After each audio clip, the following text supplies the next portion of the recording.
the one in which we get some deep insight into the boys' childhood. Welcome to Supernatural First Watch Podcast, a podcast rewatch designed to be spoiler-free and enjoyed as if it's your first watch.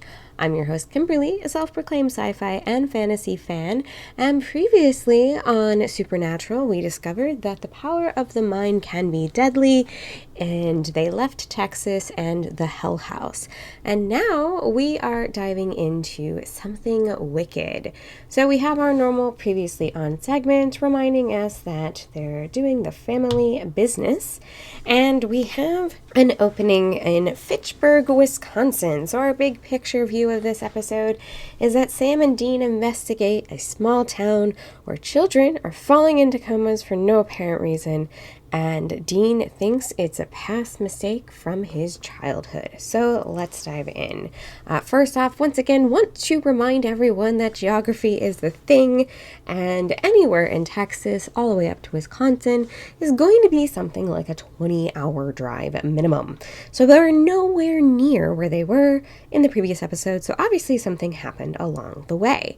We tune in for our opener, where a cute little girl is saying her prayers before bed. She asks and says, I'm missing mommy and her sister, and he says he understands, but that she's spending the night at the hospital with her sick sister, and he says goodnight. But the tree branches are keeping the poor little girl awake, and they should be, because they start creeping in and doing creepy things. So Bethany is worried. She gets out of bed and closes the blinds, but it's not just tree branches outside. Something is outside her bedroom window, and a shadowy figure comes in with a creepy mouth and very, very blue light. Sam and Dean are once again in the car driving along and following a set of coordinates that were sent to them by their father. Reminder, they have actually met up now, but Sam is happy to follow this time, although he does think that there may not be an actual case. Unlike the last few times where we've had any sort of interaction where their father gives them directions and he doesn't want to do it, this time after having seen them, he's gung-ho to go. But he's not really finding anything on the net. And so Sam and Dean are discussing whether or not this is a real case. But when they get there, something does seem amiss, and it's the fact that the playground is completely deserted even though school is out. They manage to sidle up and have a conversation with the mom who is watching her child, and they share that there is actually 5 or 6 children in the hospital. No explanation, they just fell ill, and it does seem to be affecting families. So how do you find out something about an apparent illness? Well, you impersonate the CDC, and all that takes is a nice white lab coat. They have a little back and forth, though, about the ID that Dean has created, claiming he's not going to use it because it says Bikini Inspector, and Dean has his famous last words of saying, no one's actually going to check, and of course, as soon as they approach the nurse, she asks to see his ID. So he covers the words and just shows her face, and she says, yeah, okay, that's good enough, and directs them to where the sick children are. As they pass by, we have a little image of what we would consider a crone sitting in a room with a strange cross on the wall, looking sinister, and Dean makes note of her. Claiming your CDC and wearing a nice suit is apparently enough to get the lead doctor on the case to come and chat with you. He is a little surprised that only after 5 or 6 sick kids that the CDC has been sent out, because he was just about to do so, but hadn't actually made it that far. He says the children's bodies are wearing out and that it is going through families, and that they can talk to the parents, but none of the children are actually conscious. One of the children was 13, and then it hit a younger sibling. They have a quick chat with the father of the little girl we saw from the opener, and he says, yeah, it hit their oldest, and then it hit their youngest. And Sam and Dean come to the expert realization that, well, the parents are most likely not leaving their kids in the hospital anytime soon, so let's go and investigate the house. As they poke around the bedrooms, they find what looks like a rotten wooden handprint in the windowsill, and we get a flashback to a young Sam and Dean. And we get some confirmations about what it was really like for Dean and Sam growing up together. In the flashback, Dad is about to leave on a hunt, clearly leaving the two young boys alone. Dean must be 10 or 11 at this point, and he says, "Hey, don't answer the phone. Dean, you're responsible for Sam, and don't go anywhere." Even though Dean does know exactly what his father's doing, he's going on a hunt. In present day, Dean shares with Sam that this is something that John has faced before, but he won't go into details, and he decides that John must want them to finish the job. As they go to check into a motel, he explains that when they were 16 or 17 years ago at this point, they were living in Fort Douglas, Wisconsin at the time, and Dean remembers that John was hunting something called a striga. Sam's a bit surprised to find out that it managed to get the best of their dad, because, nothing ever goes wrong when Dad's hunting.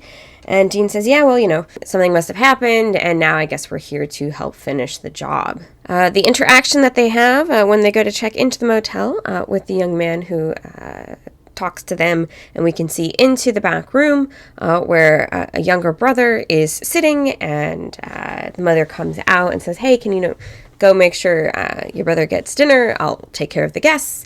The boy is eager, of course, to talk to the guests, to do the check-in, to be of use, to be helpful. But the mom says, yeah, no, go ahead and just help out your brother.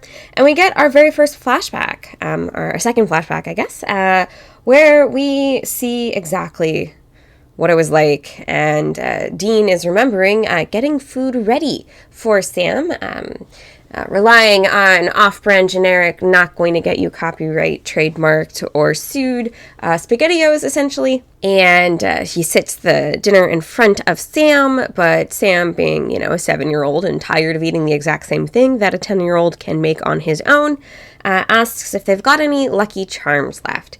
Dean, of course, doesn't want to fess up that they have it, says they don't. Sam insists that he saw some in the cabinet, and Dean kind of gets upset and says, yeah, but I haven't had any. Sam does a little pout, and Dean goes, dumps the SpaghettiOs, and pours out the Lucky Charms for his brother. A few things, of course, being implied in this interaction.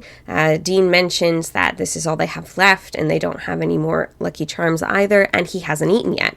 So, obviously, in this scenario, we're seeing Dean is foregoing his own dinner so he can take care of his brother. But of course, to end it on a positive / more optimistic note, when Sam empties the box, he gets the toy at the bottom of the box. Wonder if they still even do that.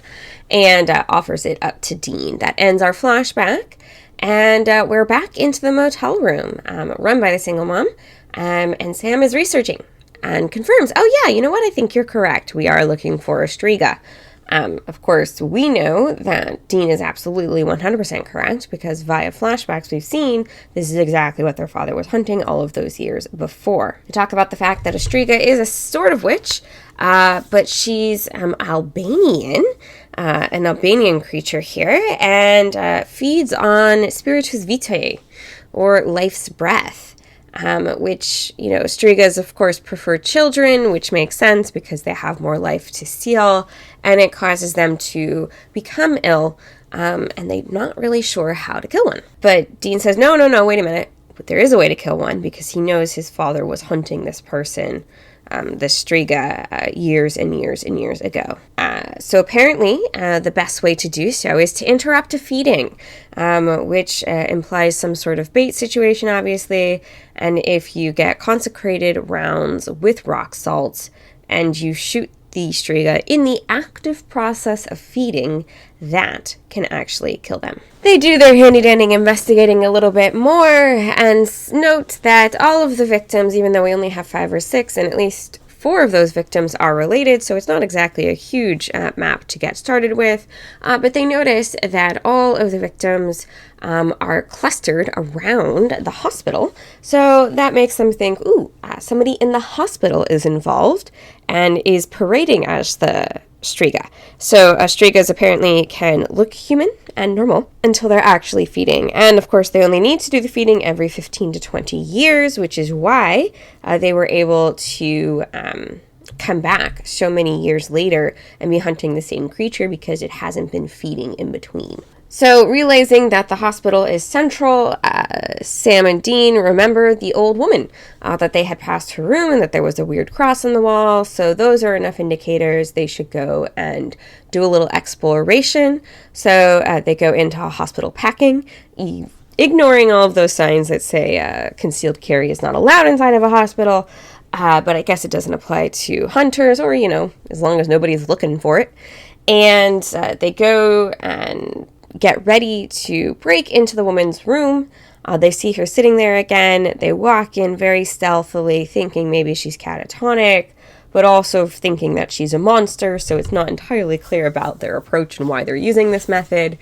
And she startles and starts berating them and says, hey, go get maintenance. I want you to fix my cross. What are you doing in my room? Don't steal my stuff. So this is such a non sequitur response for them. They just assume, okay, she's not the Striga, and something else is going on. Something else must be this creature. Of course, meanwhile, back at the hotel, we see that the little boys are sleeping, and the creepy hand has appeared once again because the next victims are, of course, at the exact same place that Dean and Sam are staying because plot. When they return in the morning, they notice the little boy that helped check them in and find out that his brother is ill, which kind of just lights a fire under both Dean and Sam because they really want to solve this case. The mom is rushing out, trying to get over to the hospital, and Dean insists on driving her, says, hey, let me help you out. And she doesn't take it to be disturbing, but instead helpful, and he gets to drive her to the hospital while Sam continues to the library to keep researching. Because as we said, Strigas are a type of witch, and they're looking for information at this point. While Dean's at the hospital, peeking in on all of the sick kids and getting more morose, Sam lets him know that he has found reports in the essentially the state of Wisconsin, dating back to the 1890s. And he found an image, and what do you know? The pediatrician that they spoke to, who was so gung-ho because he thought they were from the CDC, is actually in a picture from 1893. Of course, from everything we've heard so far, this is a bit of a surprise. But Dean, of course, is super mad. He sees the doctor pretending to doctor these kids, but he doesn't attack him in the hospital, even though the night before they were ready to attack a woman in her own room, thinking that that was going to do something, even though they've stated the only way to actually kill a Striga is to attack her while actively feeding. So we get back to the motel, and Dean knows it would have been useless. So again, confirming that their plan at the hospital wasn't exactly 100% going to be useful, but it was the best lead that they had at the time. And then we get to, if you mention the gun in the first act, you got to use it in the third. So we get to the idea of using Michael, the little boy whose younger brother is in the hospital, as bait, so that they can actually kill the Striga. Dean is the person who proposes this plan, but is also clearly very upset about the idea, but he's kind of out of ideas. And Sam knows something is up, but not really sure what it is because it seems a little bit extreme to volunteer a child. And so Dean tells him that they were staying in a crap hotel 3 nights in a row, watching over Sam. We get that flashback, and he was bored and tired of being cooped up for so many days without being able to leave. So he heads out after checking in on Sam, making sure he's asleep, and goes to play arcade games in a local bar, because it's 1983, and I guess they didn't care if kids walked into the bar by themselves and occupied themselves at pinball. And when the bar closes and he gets kicked out, he walks back in just to interrupt the Striga in Sam's room, tries to fight it off, and their father comes in just in the nick of time.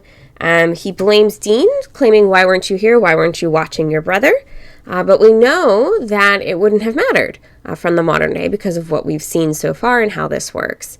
I'm going to dive deeper into this when we get to the section on the family business, but my first initial thought is, boy, that was convenient timing, and I don't think it was just because of plot.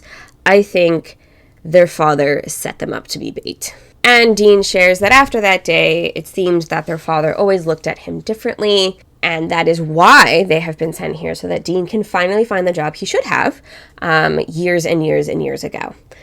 So, not having any better options, they go to the child. They go to Michael and tell him what's going on, and they let him choose. But it seems to not have gone well. He does walk out of the room, but of course, this being television, and he really wants to help save his brother, he comes back in, and he says, hey, will this make my brother better? Dean shares he's not 100% sure, but he thinks so. Michael, in a parallel that we have already seen so far played out over the last few episodes, he asks Dean, would you do anything to save your little brother? Dean says, yeah, of course I would. And so we know that he is going to become the bait. So they set his room up with a night vision camera, explain to him exactly what he needs to do, such as rolling off the bed as soon as he sees something.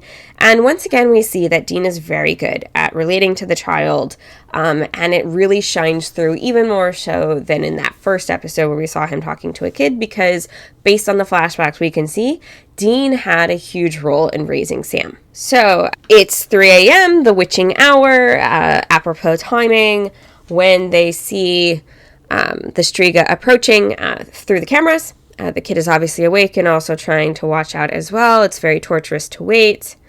But they are able to interrupt the Striga while she's feeding. They shoot it, but it does get back up. And even though it prefers children, apparently it can feed off of adults, because it starts feeding on Sam, but Dean shoots it in the head. And it looks like the essence, the spiritus vitae, actually gets released back in to Sam, at least. We're not sure if it gets released back into the other victims.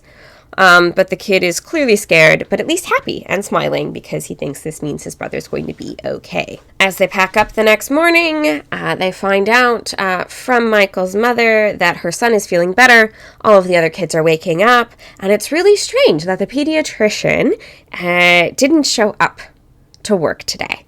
So they're very obvious to themselves that, yep, okay, they were right. Heidecker was the Striga, and they have now officially taken care of it. Sam makes the observation as the episode winds down to an end that it's sad that Michael now knows what's out there. He wanted to save him from that knowledge and wanted him to keep his innocence, but Dean also says, yeah, he wishes he could have helped Sam keep his innocence too, but the way they grew up, that was clearly not going to be the case. And so that is a wrap on exactly what we have in Something Wicked, but this is a fantastic episode that dives into so much of what I think is going to make Supernatural great as we continue on. So the local legend we hear is not necessarily local to the area of Wisconsin, but they claim that it's an Albanian folklore where a witch manages to essentially find some way to gather the Fountain of Youth, right? A Fountain of Youth in and of itself is an idea that has permeated a whole bunch of media, including, plays, books, essays, you name it. The idea of being able to find some place where you can reverse the aging process has been around for centuries, and that is the idea behind the Striga, is that it's a witch who's managed to harness the power of actual life to keep their own youth, to keep themselves young, and of course you feed off of children because they have the most life to give. Who are we this week? The CDC! Using a mock badge that literally states Bikini Inspector, which I remember at this time you could actually go to tourist shops around the nation, including at Disney World, and get ones that said things like FBI agent, Men in Black. Bikini Inspector was actually really popular, and that is what they use with Sam's photo to mock up his CDC ID. Apparently mocking up the IDs is up to Dean. And so a white lab coat and an ID that would never pass inspection if they actually had to hand it over is all you need to impersonate the CDC. Of course, it really does help that if you're impersonating a government official, you talk to the person who is actually your monster. Because we do see that most of the interaction they have is actually with Dr. Heidecker, who we find out later is the Striga. So it does a little bit shine a lantern, if you will, on this idea that they are easily able to impersonate all kinds of people without question. However, They also impersonate just a friend with family in the area when talking to the local mom to get the skinny on what's going on with all the sick kids. I'm not really remembering. I don't think they spin a story for Michael's mom, but just say, their brothers on a road trip passing through. So essentially being themselves and passing through the area. How do you kill a striga? You shoot it with salt rock rounds that have been consecrated by a priest while it is actively feeding. It is the only time to be able to do so. So that does require knowing exactly where and when the striga will be attacking. So body count, none of the children actually die.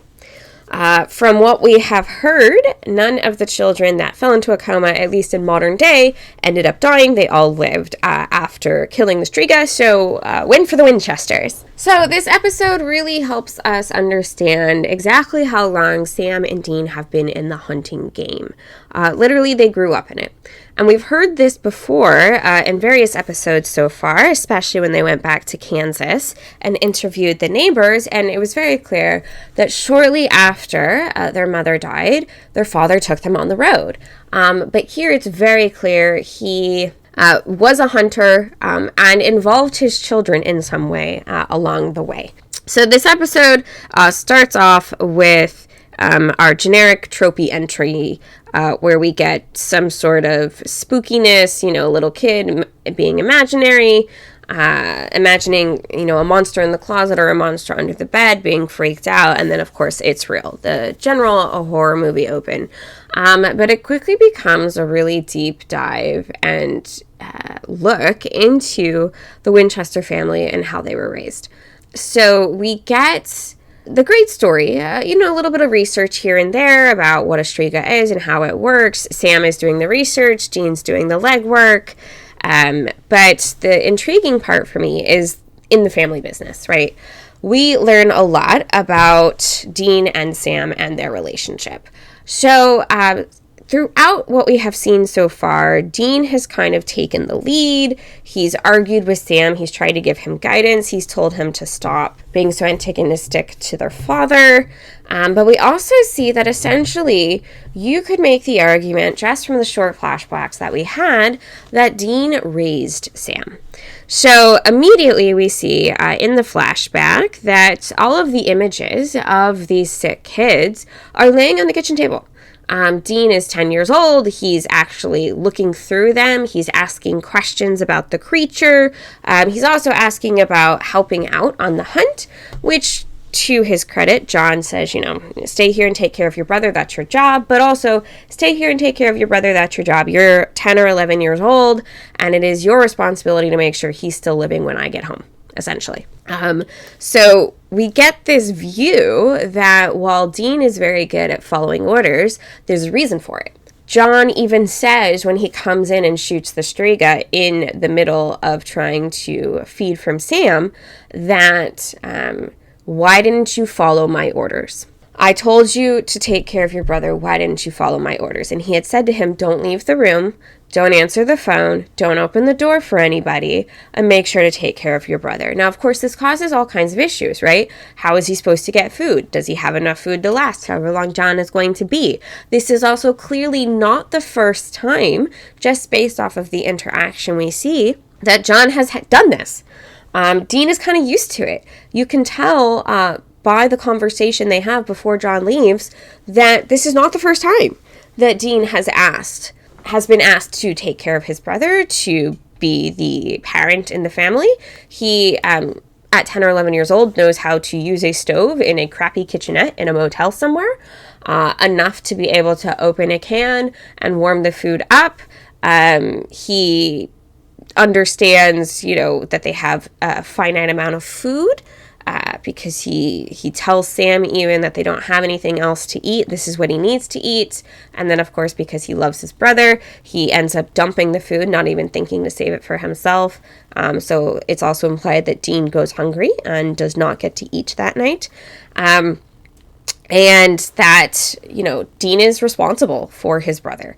So it's very intriguing to me that this was kind of, he's a preteen, he was getting antsy like any child would, being cooped up in a single room for days on end without knowing when they were going to be able to get out. And we see this, and then we also see that once he disobeyed his father once in a way that he thought would be rather innocent. Sam was tucked in. It wasn't too early. He didn't leave Sam when he was awake. He's like, okay, he'll be fine. He's sleeping. Let me just go play for a little bit. And when he comes back, he finds the creature over his brother. And he gets the talking to by his father that you disobeyed my orders. Why would you do that? So this kind of informs what we have seen so far of Dean and his willingness to follow his father's orders without question. Because at least in this instance, the one time he didn't, his brother paid the price. A few other expansions on this as well. Obviously, Dean helped raise Sam. It also informs what we have seen of him, what little we have seen of him, and how he relates to people, and especially children. Sam is kind of in awe in something in the water that Dean even knows how to talk to kids. But it's also really clear that the reason he knows how to talk to kids, the reason he knows how to relate to them, is because he helped raise one. And even though Sam never says that, Sam never really makes that connection so far that we have seen, that's exactly what happened. And Dean took a lot of lessons out of that. It also might explain why he's so good at spinning tall tales. Because you gotta bet that at least once they were left in a hotel room and a manager noticed that a father checked in with children, and then they didn't see the father for days on end. So he must have, in my mind at least, I am sure at least once he had to talk to an adult of some kind and spin a story so that the services didn't get called on them.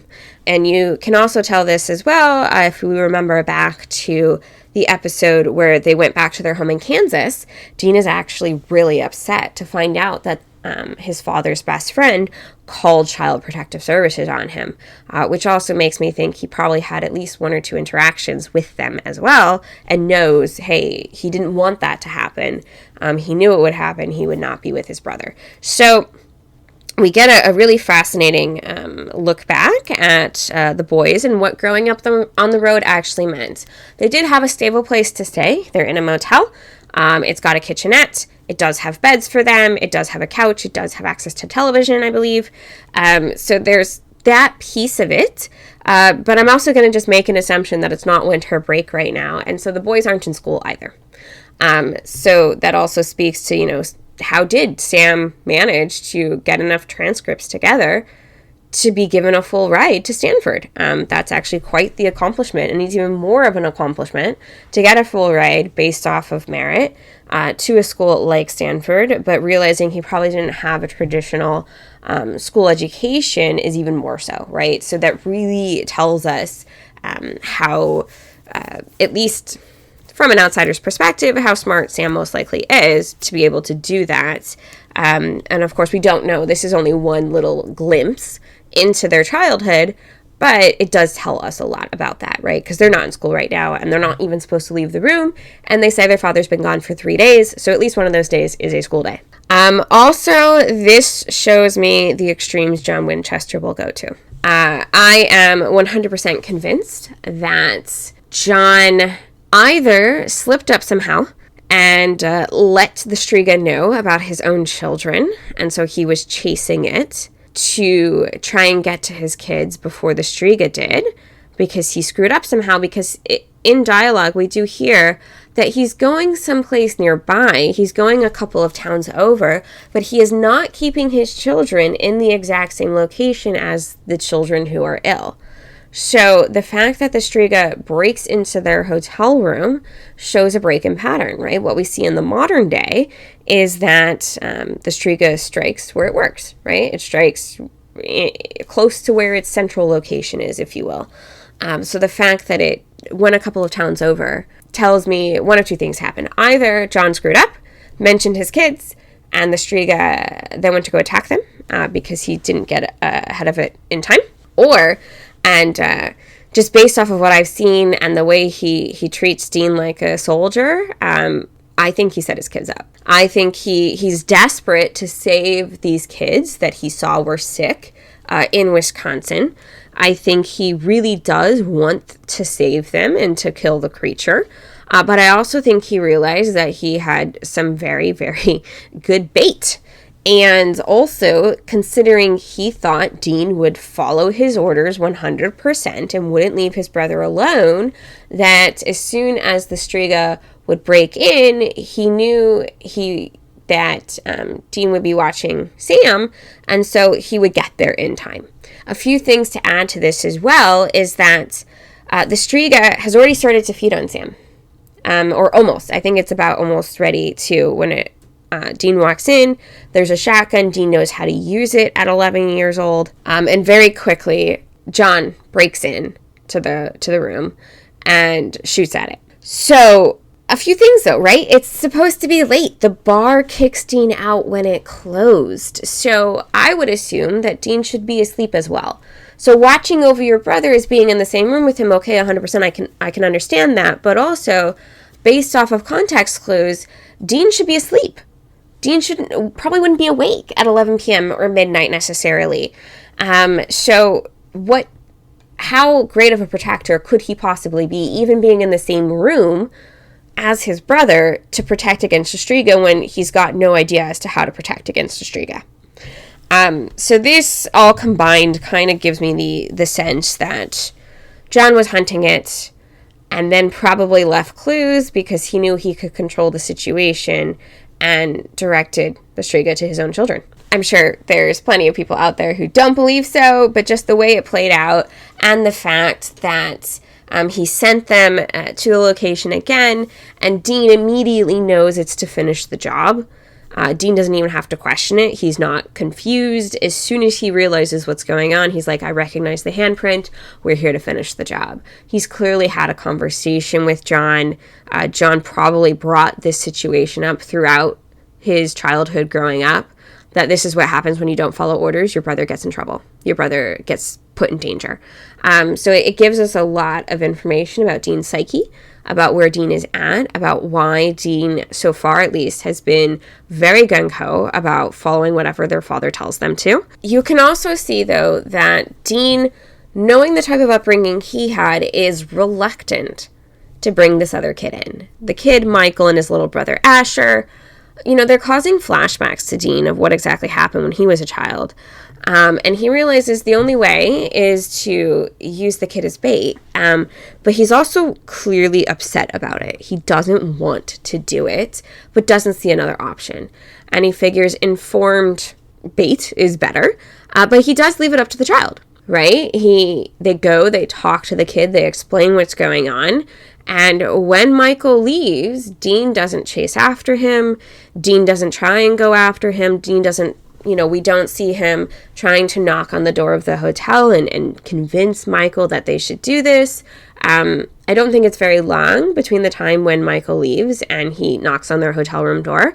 But Dean is like, I don't know what else we're going to do. I'm lost. But he's also not open to turning this kid into bait without informed consent. And I think part of the reason why it's very clear that Dean doesn't want to suggest this idea, that Dean does not want to implement this idea, but doesn't think they have a better idea, and the reason why he insists on telling the little boy what's going on, explaining all the safety measures, and letting them know that, they're going to be watching. I think that's because most likely Dean has realized that when he was a child, his father did not do him the same service and set him up.